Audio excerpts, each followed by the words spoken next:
Israel maknanya dua. Isra abdun. El bahasa Hebrew language, bahasa Ibrani. El artinya Tuhan. Israel artinya hamba Tuhan. Tapi mereka punya makna yang kedua. Israel artinya al-musari' lillah. Al-musari' lillah, orang yang bergulat, orang yang mengalahkan Tuhan. Rupanya Tuhan pernah kalah.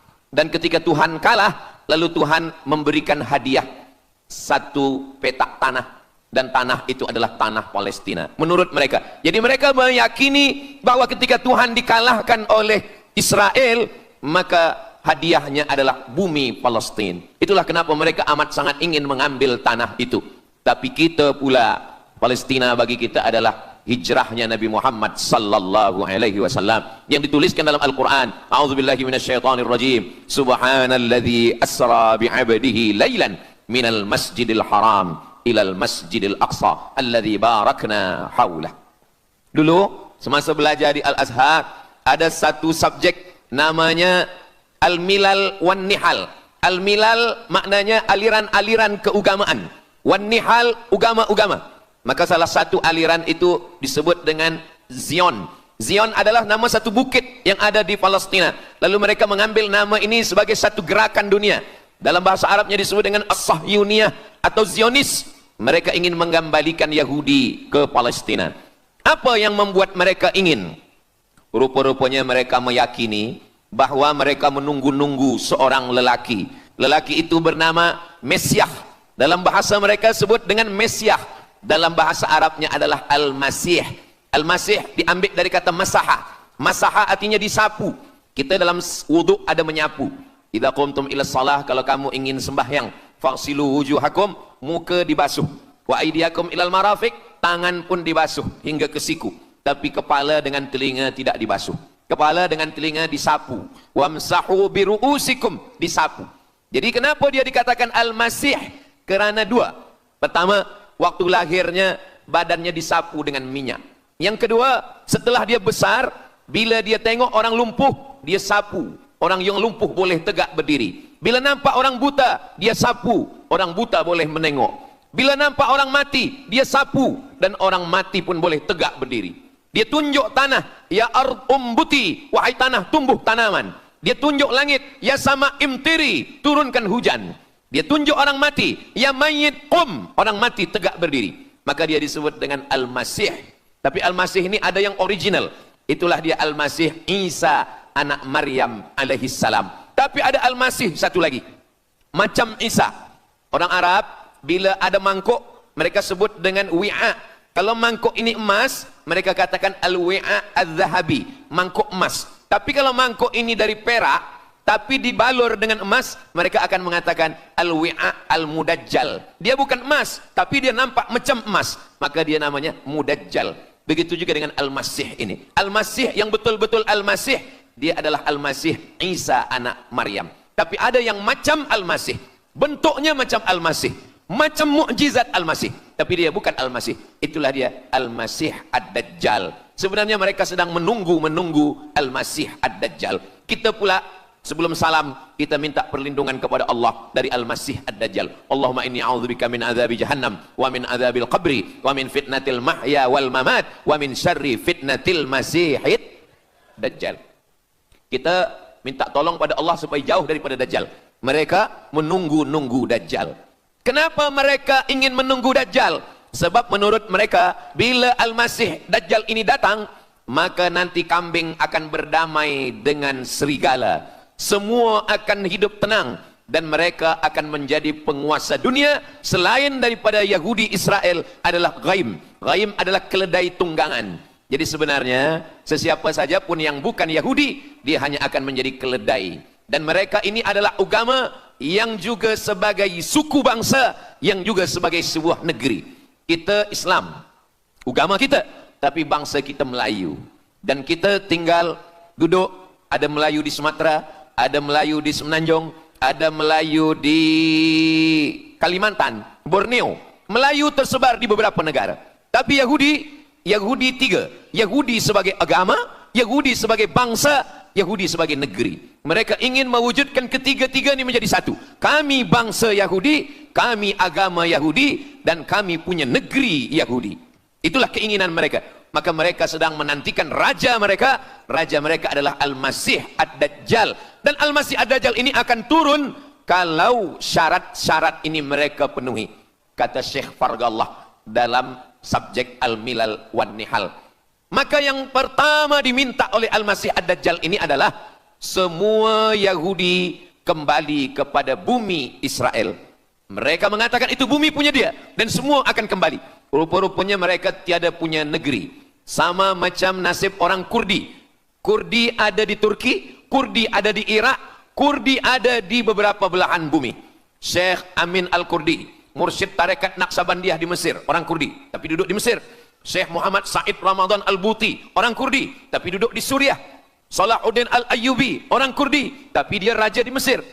Mereka pun di seluruh dunia ada, tapi mereka tak ada punya negeri. Maka mereka ingin mengambil Palestina, mereka ingin kembali ke negeri yang menurut mereka inilah adalah hadiah daripada Tuhan, kerana Tuhan kalah bertembung, bertarung dengan nenek moyang mereka bernama Israel menurut hikayat mereka. Yang ini semuanya adalah asatirul awalin, hanya dongeng-dongeng nenek moyang mereka zaman silam. Lalu kemudian datanglah Theodor Herzl menghadap kepada Sultan Abdul Hamid, Sultan Turki. Mereka ingin membayar dengan ratusan keping emas. Apa kata Sultan Abdul Hamid? Dulu Palestina itu diambil dengan darah dan nyawa, maka saya tidak akan memberikannya dengan emas.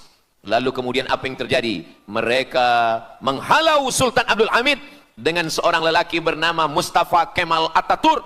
Lalu kemudian hilanglah khilafah Islamiyah. Ketika khilafah Islamiyah tahun 1924 ini jatuh, hilang, tumbang, maka ketika itu umat Islam tidak lagi ada pelindung. Dan ketika itulah mereka mengambil Palestina. Mereka merebut, mereka mengambil, seperti yang dikatakan Sayyidina Muhammad sallallahu alaihi wasallam, kamu akan diperebutkan seperti makanan yang ada di atas meja makan. Satu mengambil kakinya, satu merebut kepalanya, satu mengambil dadanya, dan tercabik-cabik, dicakar, dimakan, dipotong. Tak ada satu pun yang peduli. Alhamdulillah, kita malam ini masih peduli. Kita sedang mengajarkan kepada belia-belia, kita sedang mengajarkan kepada pemuda-pemuda Islam. Mudah-mudahan sampai anak cucu kita sampai hari kiamat masih lagi peduli kepada Palestina, insya-Allah. Allahu Akbar. Semua Yahudi kembali ke Palestina. Maka sekarang mereka sudah berkumpul. Berapa jumlah mereka? 9 juta Yahudi sudah berada di Palestina.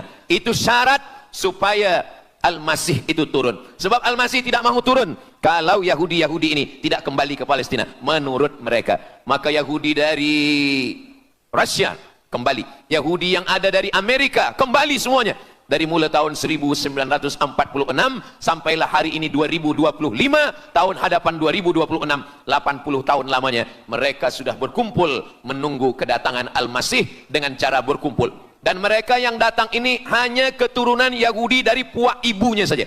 Yahudi ini tidak menerima dari puak ayah. Jadi kalau ada ayahnya Yahudi, emaknya tak Yahudi, dia tiada diterima. Sebab mereka guna dari puak ibu. Maka bila ibunya Yahudi, maka dia akan diterima. Ada satu Yahudi yang tidak diterima, Yahudi Falasha dari Afrika. Yahudi Falasha ini datang, mereka dari Ethiopia, mereka menyeberang ke Sudan, dari Sudan mereka masuk ke Mesir, dan mereka datang ke Palestina. Mereka pun nak masuk juga, tapi mereka tertolak. Sebab dia mengaku Yahudi, tapi kulit dia hitam.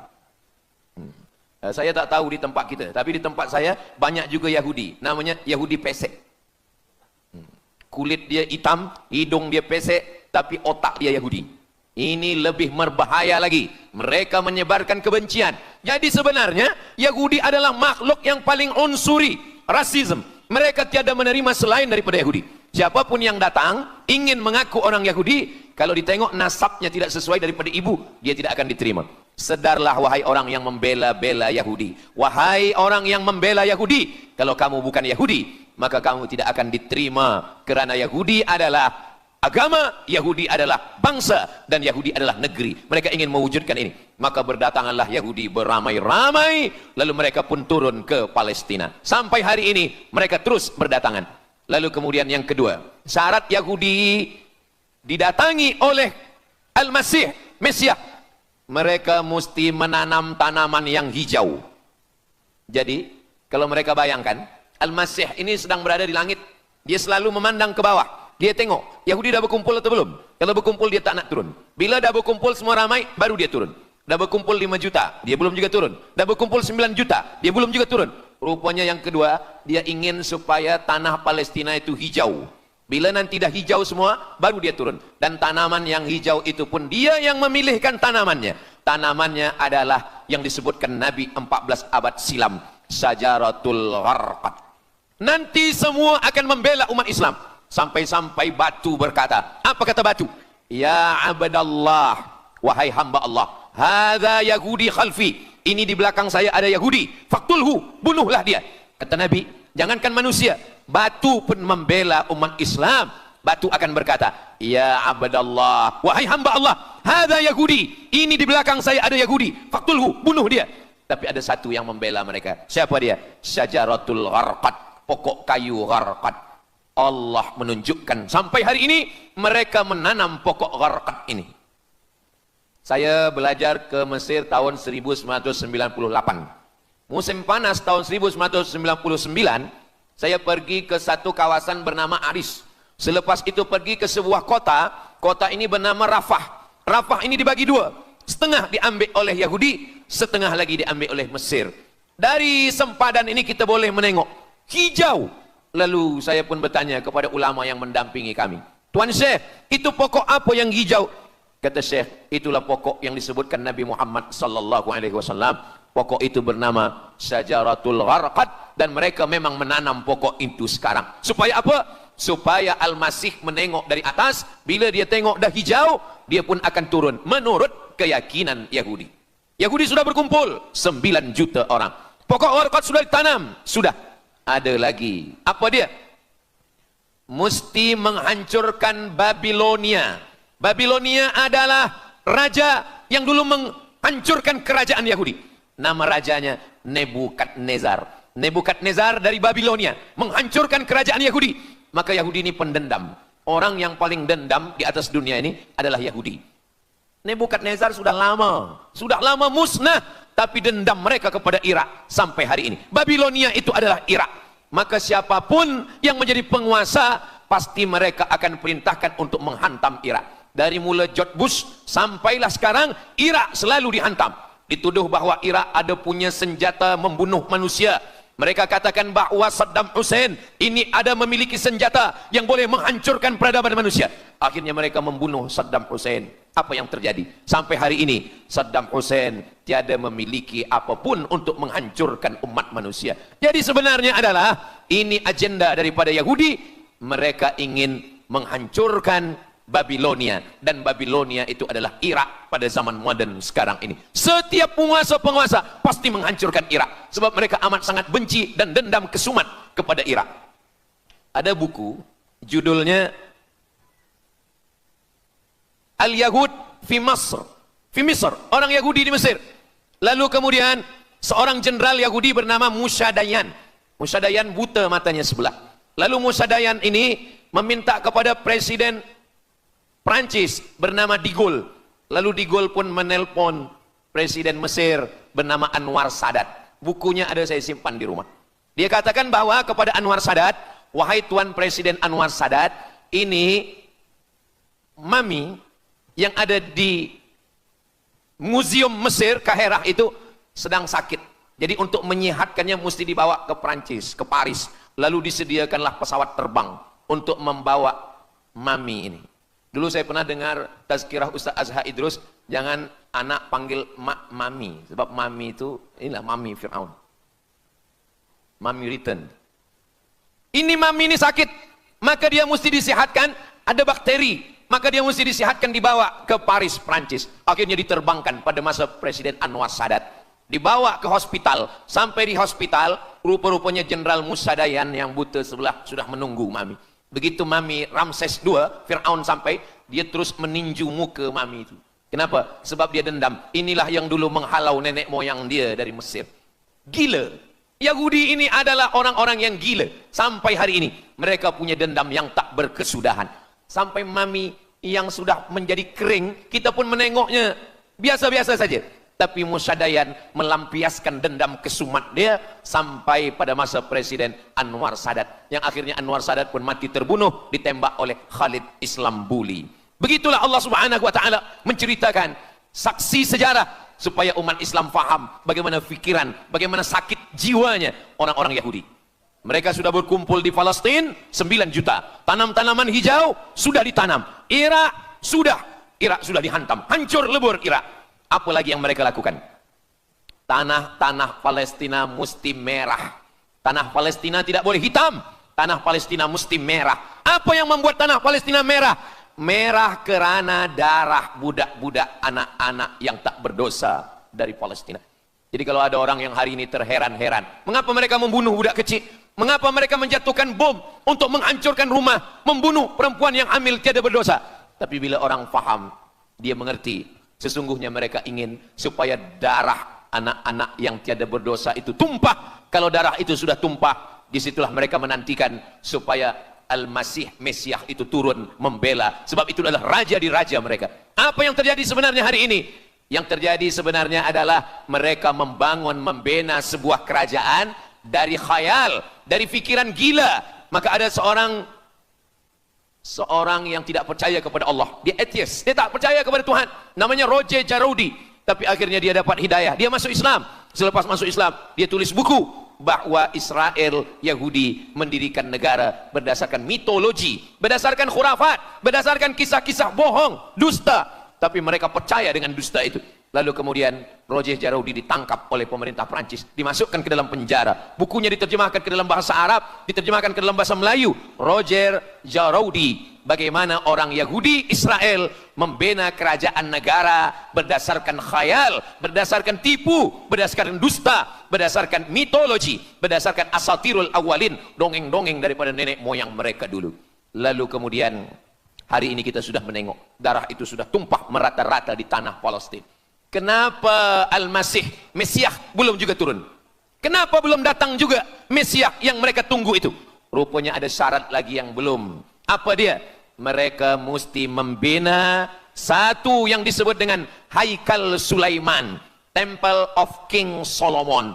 Mereka meyakini bahwa raja mereka adalah Solomon, dan dia ada sebuah kuil yang mereka sebut, mereka tulis bukunya, Temple of King Solomon. Di mana letaknya? Letaknya adalah di atas Al-Masjidil Aqsa. Mereka ingin menghancurkan Al-Masjidil Aqsa, diratakan dengan tanah. Nanti mereka akan bina Temple of King Solomon. Selepas itu mereka siapkan satu kerusi singgasana. Selepas itu nanti barulah turun Al-Masih Mesiah yang dijanjikan menurut mereka. Yang semuanya ini adalah dusta, bohong, tipu daripada Zionis, kerana mereka ingin menguasai dan mereka ingin membuat sebuah negara yang sangat besar, yang negara itu disebut dengan The Great Israelian. Israel Raya, dia dari 2 sungai. Biasanya orang membuat map itu rahasia. Map biasanya rahasia yang disimpan, tapi orang Yahudi Israel mereka buatkan mapnya di dalam bendera mereka. Kita membuat sesuatu yang rahasia kita simpan, tapi mereka membuat satu garis biru di atas, satu lagi garis biru di bawah. Yang di atas itu adalah Sungai Nil di atas, dan yang di bawah itu adalah Sungai Efrat. Sungai Nil di atas, Afrika Utara, Mesir. Sungai Efrat di bawah, Sungai Efrat ada di Irak. Lalu di tengah itu ada bintang segi 6. Apa maknanya? Mereka ingin membina sebuah kerajaan yang luasnya dari Nil hingga ke Efrat. Itulah kenapa ketika mereka membuka embasi di Kairo. Subhanallah, itulah tadi penyampaian kajian tausiah yang sangat luar biasa yang disampaikan oleh guru kita Ustaz Abdul Somad. Sahabat beriman yang dirahmati Allah Subhanahu wa taala, jangan beranjak dulu karena kajian beliau belum selesai dan masih banyak hal-hal menarik yang akan disampaikan oleh beliau. Selamat mendengarkan. Ketika Israel membina embasi di Kairo, ini Sungai Nil, ini bagian atas, ini bagian bawah. Kerajaan Mesir membagi embasi Israel tanah di bawah Sungai Nil. Mereka tidak mau. Mereka ingin membina embasi di atas Sungai Nil. Kenapa mereka tidak mau membina embasi di bawah Sungai Nil? Karena menurut mereka di bawah Sungai Nil adalah negeri kami. Orang membina embasi hanya di luar daripada kerajaannya. Jadi sebenarnya menurut pengakuan mereka, Mesir yang ada sekarang, semua yang ada di bawah Nil hingga ke Efrat Irak, itu adalah kerajaan mereka, yang kalau mereka mewujudkan itu nanti, mereka akan menjadikan semua manusia ini sebagai keledai tunggangan. Alhamdulillah, itu disampaikan oleh Syekh Fargallah. Lalu kemudian kami membacanya, mempelajarinya, beliau bacakan di kelas, dan hari ini saya amat sangat bersenang hati. Tapi kita tetap susah hati dengan Palestina. Saya merasa senang hati sebab saya boleh menyampaikannya kepada para belia pemuda muslimin muslimat yang hadir malam ini. Macam mana suara saya, jelas tak jelas? Jelas. Yang saya sampaikan ini boleh faham? Alhamdulillah. Yang tak faham, nanti faham sendiri insyaAllah. Begitulah Allah Subhanahu wa ta'ala. Saya dulu pernah berjumpa dengan Syekh Muhammad Jibril. Lalu kemudian saya tanya Syekh Muhammad Jibril, Syekh, kenapa Allah membinasakan kaum Ad, kaum Thamud, kaum Madian? Wa ila Samuda akhahum Saliha, wa ila Madyana akhahum Syuaiba, wa ila Adin akhahum Huda. Madian, Samud, Ad, semuanya musnah. Irama dzatil imad, Iram, hilang semuanya. Tapi kenapa Yahudi ini masih ada sekarang? Kenapa Allah tak musnahkan? Kata Syekh Muhammad Jibril, Allah Maha Kuasa untuk memusnahkan Yahudi, Israel. Senang saja bagi Allah. Innama amruhu idza arada syai'an ayyakula lahu kun fayakun. Yahudi Israel mati semua rata dengan tanah. Satu jeritan malaikat mati mereka semua. Allah goncangkan bumi, habis mereka ditelan bumi. Ya bunayya, wahai anakku, kalaulah Israel Yahudi ini mati, lalu kamu masuk surga dengan apa, kata dia. Sebenarnya Allah masih menyisakan Yahudi ini supaya kita berjuang. Sekarang ada umat Islam yang amat sangat lemah. Dia bukannya ikut berjuang, tapi melemahkan perjuangan orang. Bila ada umat Islam yang berkumpul beramai-ramai, solidariti tentang Palestin, dia berkata, katanya Allah Maha Kuasa, kenapa Allah tak binasakan? Dulu, arsalna alaihim tayran ababil, datang burung ababil, tarmihim bi'ijaratin min sijil. Mana ababil sekarang? Kenapa Allah tak kirimkan ababil? Saya pun pernah tanyakan ini kepada masyayikh, Syekh, kenapa Allah tak kirimkan ababil? Dulu, ketika Abdul Muttalib memegang kunci Ka'bah, masa itu tak ada orang beriman. Abdul Muttalib bersendirian, lalu kemudian dia datang ke Ka'bah, dia letakkan kunci itu. Ya Allah, inna lihadzal baiti rabban yahmih. Saya sendiri seorang saja, saya tak sanggup untuk menolong Ka'bah. Inna lihadzal baiti rabban yahmih. Ka'bah ini ada pemiliknya, Ka'bah ini ada pelindungnya, Allah akan melindungi. Itulah mengapa Allah mengirimkan alam tara kaifa fa'ala rabbuka bi ashabil fil alam yaj'al kaidahum fi tadlil. Kenapa Allah kirimkan tayran ababil? Karena tidak ada orang beriman, hanya Abdul Muttalib sendiri. Tapi sekarang 2 miliar orang beriman yang bersyahadat asyhadu an la ilaha illallah wa asyhadu anna muhammadan rasulullah. Itulah kenapa Allah tidak mengirimkan tayran ababil. Itulah kenapa Allah tidak membuatkan goncangan. Itulah kenapa. Tapi sedikit banyak Allah mulai menurunkan pertolongannya. Kalau sudah datang pertolongan Allah Subhanahu wa taala, idza jaa nasrullah, kalau sudah datang pertolongan Allah, idza jaa nasrullah wal fath, kemenangan. Wa ra'aitan nasa yadkhuluna fi dinillahi afwaja. Insyaallah, alaysa subuhu biqarib. Subuh tak lama lagi. Pertolongan Allah pasti datang. Nasrum minallah wa fathun qarib. Hasbunallah wa ni'mal wakil. Ni'mal maula wa ni'man nasir. Wala haula wala quwata illa billahil aliyil azim. Kalau kita seorang cikgu, kalau kita seorang ulama, sampaikanlah kepada umat. Sebagai seorang ayah, sampaikan kepada anak. Sebagai seorang ahli keluarga, kita mesti ingatkan, buatkan baju dengan lambang, simbol, bendera penderitaan Palestina. Kalau kita menonton dengan keluarga di rumah, tontonkan bagaimana penderitaan anak-anak di Palestina. Saya di rumah ada gambar besar, gambar Palestina. Sehingga setiap kali tamu datang, kita bercerita, dia tanya, ini gambar apa nih Ustaz? Inilah gambar saudara kita yang sedang teraniaya di Palestina. Malam ini kita guna sorban, kita pakai sorban yang mengingatkan kita kepada Palestina. Apapun yang kita lakukan, jangan lupa menyampaikan khutbah Jumat, kunut nazilah, Allahumma ansuril Islam wal muslimina fi Palestina. Silahul mu'min, doa silahul mu'min. Kalau kita tiada senjata lagi, maka sesungguhnya doa. Man lam yahtam bi amril muslimin, siapa yang tak peduli kepada penderitaan saudaranya di Palestina, falaisa minhum, dia tidak diakui sebagai umat Nabi Muhammad sallallahu alaihi wasallam. Orang beriman bukan setakat sembahyang subuh, zuhur, asar, maghrib, isya. Orang beriman bukan setakat ditengok berapa kali dia ke Baitullah, haji dan umrah. Tapi orang beriman bagaimana perasaan dia kepada saudaranya. Maka kata Nabi SAW, la yu'minu ahadukum, kamu tidak beriman, kalaupun kamu beriman belum sempurna, hatta yuhibba li akhi, sampai engkau sayang kepada saudaramu. Ma yuhibbu li nafsih, sayang kepada saudara seperti sayang pada diri sendiri. Kalau anak saudara kita di Palestina teraniaya, kita lebih teraniaya. Kalau pipi kita dicubit sakit, begitu juga dengan saudara kita di Palestina. Kita memang hidup pada zaman yang susah, yang payah. Beruntunglah datuk nenek moyang kita 100 tahun yang lampau. Mereka selamat dari fitnah ini. Tapi kita pun tak boleh mengutuk nasib. Mengapa saya hidup sekarang? Kenapa kami hidup tahun 1447 ini ya Allah? Tentu ada hikmahnya. Allah hidupkan kita hari ini. Kenapa saya tak hidup zaman Nabi? Kalau ada pemuda belia sekarang datang kepada Ustaz Abdul Somad, Ustaz Somad, kenapa saya tak hidup zaman Nabi? Kalau saya hidup zaman Nabi mungkin saya baik. Kamu yang komplain kepada Allah, kalau kamu hidup zaman Nabi mungkin tidak ikut Nabi, ikut Abu Lahab, ikut Abu Jahal. Kita dihidupkan Allah hari ini, kita masih bersama dengan guru kita, Al-Fadhil Ustaz Azhar Idrus. Kita masih bersama dengan orang-orang baik, orang mulia.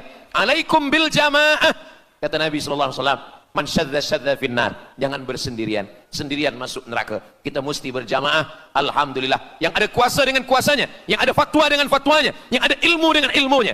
Bagi penuntut-penuntut, pelajar-pelajar, tonton, buat video, buat apapun yang boleh kita buat, share, gambar, semuanya itu ada tanggung jawab kita di hadapan Allah Subhanahu wa taala. Kullukum ra'in, setiap kamu pemimpin, hadap ke Baitul Maqdis 17 hingga 18 bulan. Sampai akhirnya pada bulan Sya'ban turun ayat, qad nara taqalluba wajhika fis sama', kami menengok wajah engkau menghadap ke arah langit. Fawalli wajhaka syatral masjidil haram, hadapkanlah wajahmu ke arah Masjidil Haram. Lalu Nabi pun menghadap ke arah Masjidil Haram. Selepas itu sahabat datang beramai-ramai menjumpai Nabi Muhammad SAW.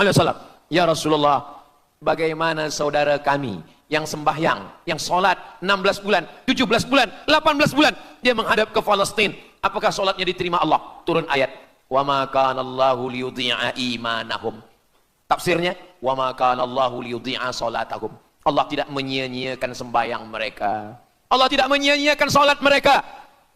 Sembahyang mereka yang dulu menghadap ke Baitul Maqdis diterima Allah atau tidak? Itu yang mereka cemaskan, itu yang mereka khawatirkan. Sembahyang yang 18 bulan itu yang mereka takutkan. Bagaimana kita sekarang? Bagaimana sembahyang saudara kita? Bagaimana puasa mereka? Bagaimana musim sejuk? Mereka sejuk. Bagaimana mereka tak boleh makan, tak boleh minum?